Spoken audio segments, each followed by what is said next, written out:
I'm Carol Cohn, and welcome to Purpose 360, the podcast that unlocks the power of purpose to ignite business and social impact. For today's podcast, I'm going to start with a personal story. I think it might give you a chuckle. So there I am, hard at work at my computer, and all of a sudden I hear a couple grunts in the background, and I look over my shoulder, and there's our beloved King Charles Cavalier Prince gnawing on my beautiful MZ Wallace backpack. Now, why would he do this? Because the backpack is about 95% nylon, but the edges are finished with beautiful leather. Well, after Prince was gnawing on it for a while, the leather wasn't so beautiful. So I run out of my office. I yell for my husband, "Hey, Harry!" And he goes, okay, I'll buy you a new one. Okay. So I go to the MZ Wallace, because it wasn't repairable. I go to the MZ Wallace website. Guess what? My beloved backpack has been discontinued. And they have these other ones, and they're just not the shape, and they don't have all the pockets that I need for travel and whatever. So I go, what am I going to do? And then all of a sudden, the advertisements that I see all over CNN for the Real, all of a sudden, let's go to the Real. So I enter into, their website, and I find exactly the backpack that I want. Now it's pre-owned, pre-loved. It's almost perfect. It's less money. And I was so thrilled when it showed up on my doorstep. Today's podcast is about Recommerce, secondhand clothing and items. Joining me today is Adam Siegel. He's the co-founder of an up-and-coming purpose at the center company called Recurate. Recurate is about bringing technology to the fashion industry, to sporting goods, to retailers and such. And as its name states, it is recommercing in a technological way items that can improve the sustainability of our environment because they're used again and again and again. This is a marvelous discussion, not just about how sustainability can truly be at the core of a company, circularity to our sustainability fans out there, but also how do you notice a trend and lean into it heavily and fulfill a passion that an individual has had throughout his entire career. So let's get started.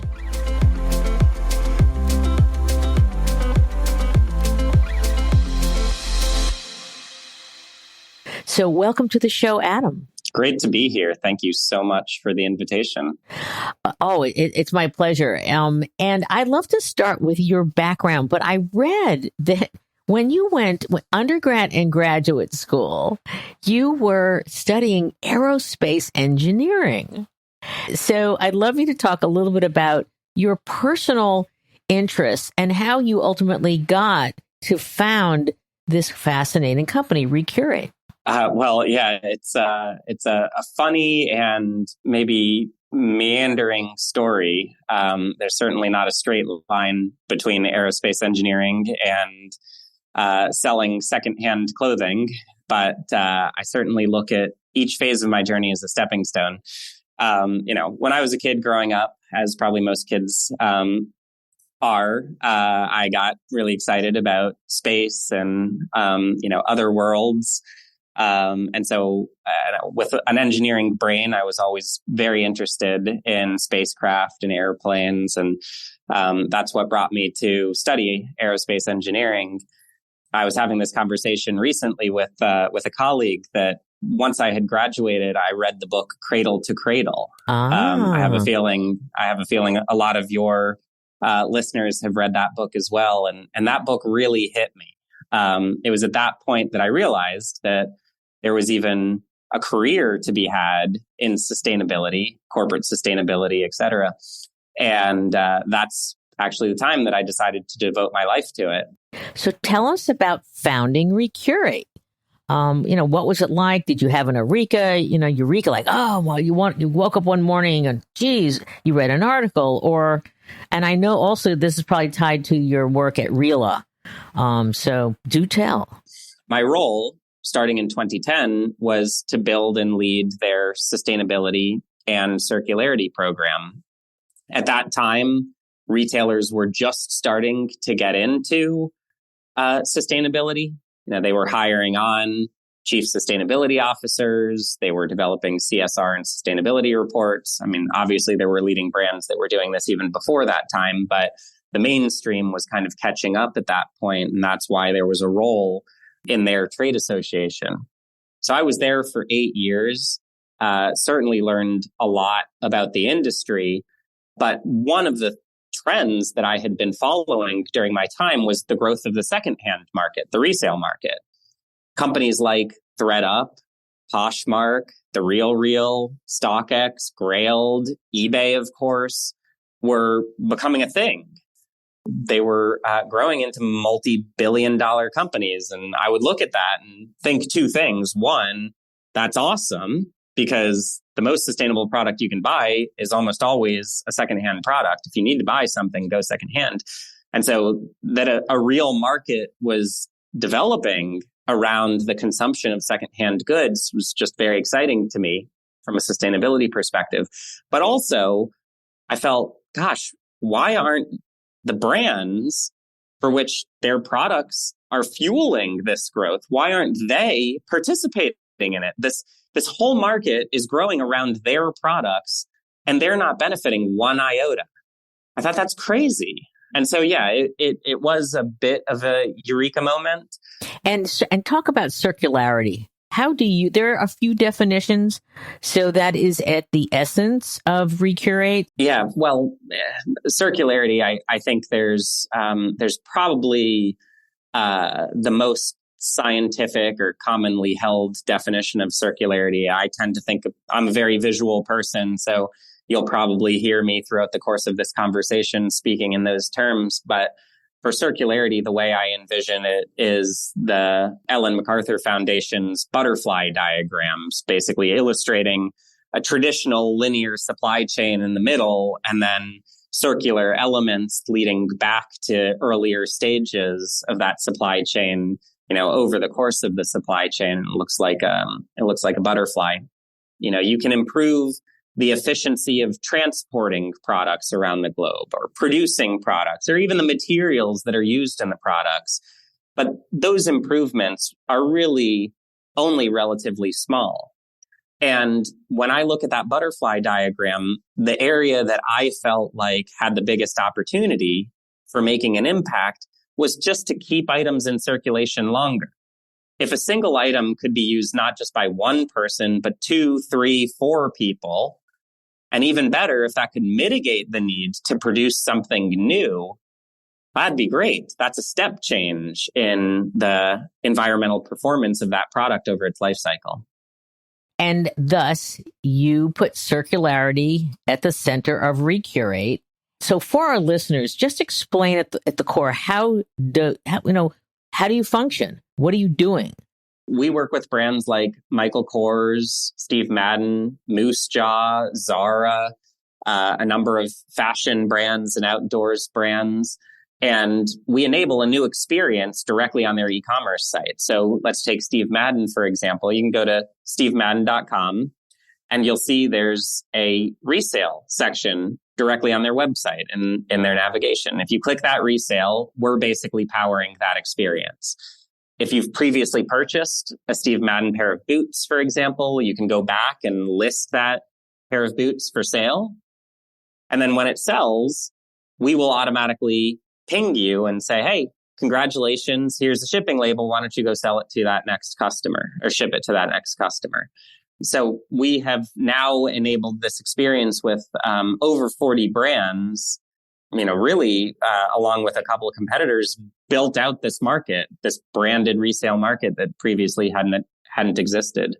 So what are these models that you sell through? Because they're not all the same. The way I think about it is that there's 3 core resale models. The first is what we first started with, and it's called peer-to-peer or customer-to-customer. You can think of that like eBay and Poshmark. They're peer-to-peer. If you're a customer, you can list a secondhand product on the site, and it's a marketplace. Someone else can come along, find that listing, and purchase it from you, and then you ship it directly to them. So for us, the benefit is that that's highly scalable. We're not taking on inventory, nor is the brand. And so, solely the online marketplace can grow really infinitely at relatively low additional marginal costs. So that's the first. That's where we started, peer-to-peer. The second that relates to getting product back from customers is what I call take back. Now, that could be in-store take back. Imagine, Carol, you have a pre-loved pair of Steve Madden boots. You can go back to Steve Madden's store, hand those in. The associate can then take that from you and give you a store credit, maybe $20 or something like that. You can buy your next pair of boots. And then we send that item back to a warehouse, list that item for sale, and then sell it just like we were describing in peer-to-peer. So that's the take back. We're taking physical possession of the inventory. The third is what we call brand supply. And for those who have worked in the consumer space, you're probably aware that there's a whole lot of items that are returned, that can't be resold as new, or excess inventory. And I still, as part of the mission, want to find a good home for those products. Those products have already been developed. They've already been produced. I want to make sure they're taken advantage of. And so we're finding that the resale channel that we power is also a great channel to list those items for sale so that they can find a customer and a new home. In your current business now, is it like a third, and a third to those models, or is most of it in one or two of the others? Most of it is in the first category, so peer-to-peer, and that's because that's where we started. So, most of our early customers focused there. And then second to that is the brand supply, because not surprising for those of you who are familiar with this space, the return rate, especially for e-commerce returns, is just exceptionally high. In some cases, 30% of all e-commerce purchases are ultimately returned. So there's just a lot of inventory there that we can list. So those tend to be our biggest volume in terms of inventory. The take back right now, most of our brands focus on specific take back events. So say a take back weekend or take back month. And because of that, the inventory isn't as high as if it were, an ongoing campaign of theirs. So the business you've started, and you decided to do a major piece of research. You really wanted to understand, who's the target for peer-to-peer, buying, selling, et cetera, et cetera. And interestingly, you did it with one of our Purpose Collaborative partners, BBMG, and I love Raph and his team. They're just fantastic. So why was it important to do the research? And then can you talk about some key findings in there? Where we get really excited is about understanding the world through the eyes of the customer, the individual who is interacting with these resale experiences. And we felt like there wasn't much, if any, research from that point of view. The ThreadUp research was kind of macro perspective, the growth of the resale market overall. But what about these individuals? And so that's really where we focused this research with BBMG, who I have just a ton of respect for. I've known of them for a long time and always looking for the right opportunity to work with them. What we found is that there were several segments of consumers that engaged in resale in different ways. The most interesting and the one that I tend to think about and talk about a lot is what we termed circulars. So these are people who buy product with the intention of ultimately reselling and buying a new secondhand item. What I found fascinating about it is that it's actually a relatively high percentage of consumers that engage in resale are circulars. So they both buy and sell items. And it seems to be a generational thing. Like there is a generation of consumers, maybe you could generally call it the Gen Z, that think about secondhand first because they see the value in these items. They want to buy items of value. And then they recognize that once they're done with it, it still has value and they want to extract that value from it. So that's one of the core learnings that I took away from the research with BBMG. There were some other key points in there, and I really will put a link into our show notes. But one of the numbers that struck me is that 75% of Recommerce participants would be more loyal to brands when they had Recommerce options. So do you want to comment on that? Because I just thought that, everyone's striving and struggling for brand loyalty in a cacophonous, especially apparel marketplace. I love that you brought that up. That's obviously a message point, a data point that is fiercely relevant to us because that's what we do. That 75% was certainly interesting. It piqued our interest. But at the same time, I always get a little skeptical about self-reported information. And so we look at our own data. We have data with the brands that we work with, and we can see what the lifetime value is of the customers who interact with resale. And what we find is just fascinating. The customers that engage with resale, either as buyers or sellers, tend to have a lifetime value that's 1.3 to 1.5x greater than the average lifetime value of those brands' customers. So it does play out in our data that customers are more loyal to brands when they have a resale program. That's fascinating? Yeah. Yeah. And I think, when I really think about the mechanics of resale, it's not a surprise because imagine you've purchased a purse from Michael Kors. Maybe you loved it. You wore it a number of times, 5 years old now. You don't wear it as often. You find it in the back of your closet.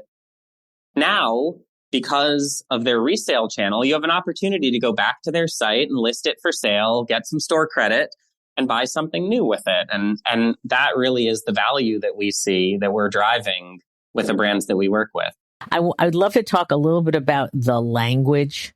You talked about pre-loved, and we've heard resale, and we've heard Recommerce. Because in the report, you mentioned the circulars and things like that. But I think pre-loved is the one term that truly struck me as kind of creating this whole new universe of product. There's a number of terms that we use, and sometimes we use them interchangeably, maybe rightfully or wrong, but secondhand, resale, Recommerce, pre-loved.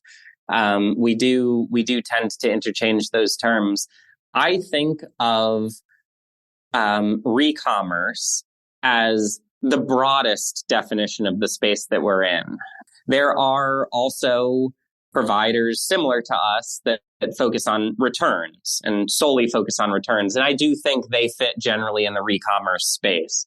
You get a returned item, you have to find the route for that item to its highest value use. But so that is post-purchase, but that's not as deep a post-purchase as where we tend to focus in resale. So I think of resale as the other core tenet of Recommerce. Pre-loved and secondhand, those do tend to be more marketing terms, more oriented towards the customer. And we do try to advocate for the brands that we work with that, they spice it up. They make it cool. They integrate resale into who they are as a company and the ethos that they're trying to create. And so, that's where those terms tend to come from, is from the teams that are trying to engage their customers. But I also loved in the research that it talked about there are many motivations beyond sustainability for both sellers and buyers. And interestingly, for sellers, that unworn items, I want to resell it. It's got the tags on it. I never, used it. 23%. I want to clean out my closet. 20%. I want to make money. That's an important thing. Pay the rent, my car payment, whatever. Pay off part of my student loan. 18%. And fourth was good for the environment at 15%. So that was the sellers. Then you had the buyers. And the buyer said, save money, 22%, fun finds. I thought that was great. Like, oh, I'm going to discover something at 16%, and then good for the environment, 12%. So I'm just wondering, did this surprise you? Or did you feel, because you were a part of RELA for so long that you kind of said, yep, this makes sense. I've kind of heard this before. Yeah, it was exactly that. It was not a surprise. Though I got into this business because I care about sustainability, and I wish everybody did. I've seen the data over the last 15 years that even if customers say they're interested in it, it tends to be that their money is not always where their mouth is. And there are, certain criteria that tend to always be the criteria that define what customers are interested in, and value is almost always at the top of that list. And I agree to that, because since I've done 30 pieces of research since 93. And, the most quoted was after price and quality, would someone buy more because of a cause? Causes and sustainability, that's the second tier of influencers. Right. Where advertising, marketing, and branding sits as well. People buy things for quality and price and customer service. And so I think this is quite, valid. So thank you for that.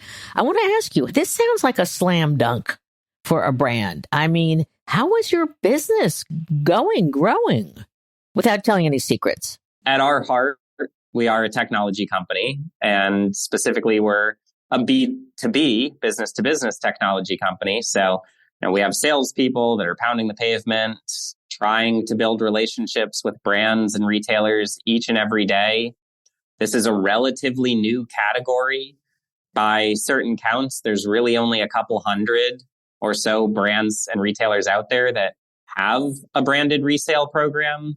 Now, e-commerce is not all that old, and yet it's only been relatively recently that every brand has created an online store to shop in. So now there's going to be a learning curve and a growth trajectory for this specific market that we're in. And a lot of it requires education. We need to educate brands. We need to educate retailers. What is the value of owning your own resale channel? How are you going to benefit from it? What are the loyalty implications? So how about a story or two? I have a couple of great examples. Actually, both are going to be outside of the apparel and fashion space, even though that is our biggest cohort, a fashion category. The first is one of the earliest brands that we worked with, called Peak Design. They are a high-end camera or photography accessories business based out of San Francisco. It's actually a super cool business. And for any of you that are into photography or know someone that's a photographer, they almost definitely know Peak Design. Their product is just super high quality. When we came to them, to your point about it being a slam dunk, they heard the pitch and they immediately got it. And the reason why they got it is because they had a fiercely loyal customer base that had developed their own Facebook channel for buying and selling and sharing photography of Peak Design items. And they could see how vibrant this community was, just a fiercely vibrant community, people buying and selling secondhand items all the time. And you can imagine from photographers, they always have a really interesting story behind it. I climbed Everest with this. Traveled the world with this pack.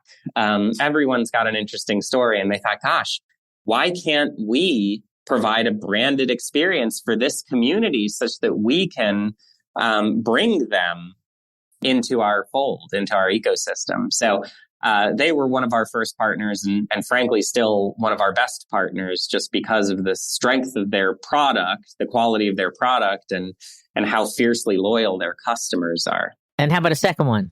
Yeah, the second was a brand that we just launched with. It's Christie Sports. They're actually a multi-brand retailer. For those of you who go skiing or snowboarding, especially out west, you've probably heard of them. They're on pretty much every slope, and they're the ones that would rent you skis or snowboards if you don't bring your own. At the end of each season, they have a whole bunch of used skis and snowboard. No surprise, they just rented them out for the season. And so what they had been doing was listing all those items on eBay. they had their own handle on eBay and they would list those items on eBay. And what I found interesting was that they weren't able to capture any data from those sales because eBay doesn't give them that information. So we built a beautiful, completely on-brand resale experience for them where they get to list all of their secondhand items that they were previously listing on eBay. But not only that, once something sells, they get all the customer data. So now they're able to keep that customer in their marketing channels and use that as a way to build a stronger relationship with the customers who had been buying their products, but now get to buy them directly from Christie. I'm just curious about as more brands and consumers embrace the circular economy, are there challenges that still need to be overcome? Yes, education is certainly one of them. Because like I said, we're B2B at the end of the day. And so, for each brand that we sell to, we need to work with them to develop the business case. And that does require some education, just given how nascent this market is. But I think the other major challenge is kind of a much broader challenge that I would say that's not necessarily particular to any one business, but maybe the economy that we've built for ourselves and especially the consumer economy, which is that brands tend to overproduce. And that's because they don't want to sell out.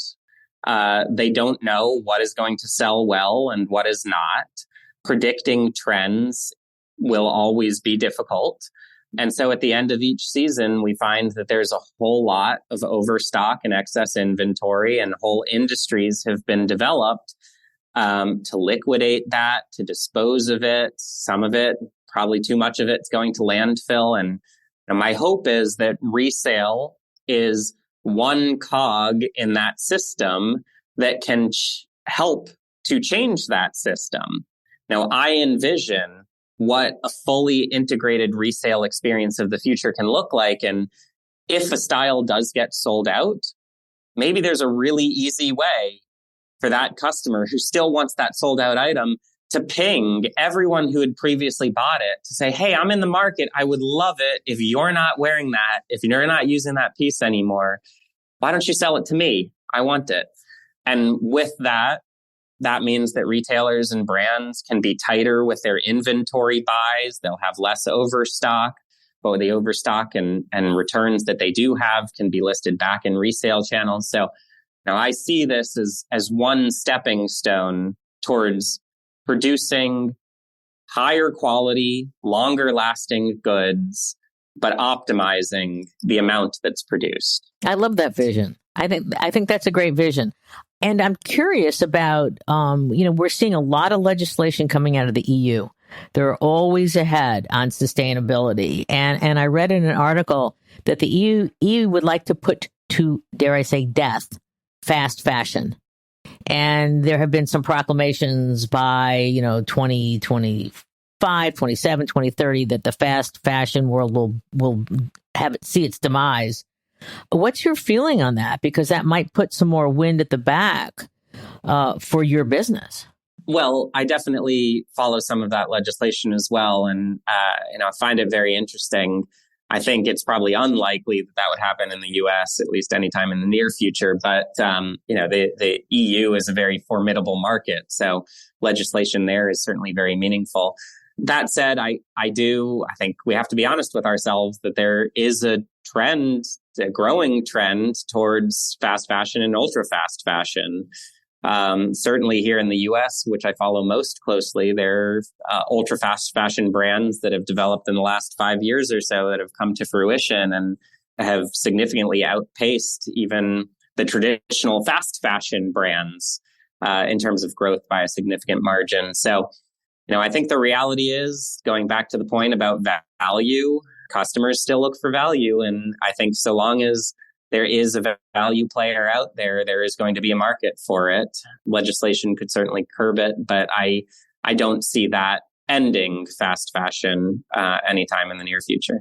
I would be remiss if I didn't talk to you about measurement. We're always talking about, you just can't say it's good for the world or the community or the environment, but you need to measure it to make the case. And I'm sure that's part of your sales communications. And so what sort of measurement criteria and methods do you use? And how important is that to keep building the case for Recommerce pre-loved items? For me, resale is, at its very core is more sustainable for that reason. But yes, we do need to measure. And what I tend to think of first and foremost is just number of units listed and number of units resold. Because every unit resold is an item that could have otherwise been purchased new. And so the thinking is that there's a percentage of those products that we have mitigated the production of new product. Now, of course, you need to be much more specific to get to the actual impacts, the climate impacts, the toxicity impacts, the water and material use impacts. That needs to focus on a particular category in a product category, because apparel and footwear and handbags would all have very different impacts. But generally, the number of units that are resold is an indicator of the sustainability impact that we're having as a company. So I'll put you on the spot. So here we are. Because we invite our best guests back, usually 2-3 years down the road. So how about 2030? We'll give you a longer runway. What do you wish to accomplish by 2030? Well, I think every brand and retailer is going to own their resale channel, and it's going to be just as easy to buy used as it is to buy new, potentially even easier. If I have an item that is great quality and well loved, it's really easy to find a new home for that item. And to my point earlier about tighter inventory buys, those brands and retailers are smarter about what they produce new, because they know that that's going to be supplemented with inventory that's secondhand, that they can source secondhand. I love that. So this has been a marvelous conversation. I love going into new worlds that just make sense. And this makes so much sense. In closing, do you have, 2 or 3 recommendations, not for Recurate, but for anyone who's listening who, I want to start my own purpose at the center company? Yeah, two things come to mind for me. The first, I would think would be obvious, but in my journey, I've actually found that it seems to not be obvious for a lot of people, which is that you need to make sure there's a business behind it. At the end of the day, a successful, sustainable business needs to be sustainable, needs to make money. We were really fortunate to come up with this idea that there's a clear revenue opportunity in the sale of these products, but I have found that there's a lot of purpose-driven businesses that aren't necessarily thinking as hard about, how they're actually going to make money. What's the revenue model? And then the second probably is obvious, especially to people who listen to your podcast, but passion first. This is a grind. It's a lot of work. Late nights, weekends, a lot of tough challenges that you're going to face. And the only way to get through it is if you are passionate about what you do. And like I said before, the people that I've found on this journey are ones that share that same passion. Oh, that's great. Very, very well stated. So we have to close, but we always turn the mic over to our guest for a last comment or two. So how would you like to close this out? Well, if you have to buy something, buy secondhand. Go to the brand's website first, see if they have a secondhand program. If they don't, go to a third-party market, the names, and buy secondhand there. My goal is that becomes secondhand. That becomes second nature. For, second nature for everyone. Yeah, for everyone is to think secondhand first. I love it. Secondhand first. Look for the pre-loved items and be circular. So Adam Siegel, this has been a wonderful conversation. You're taking us into the future. You're taking us into commerce and recommerce today. And on behalf of all of our listeners at Purpose 360, we thank you so very much. Well, thank you, Carol. So great to be here with you today.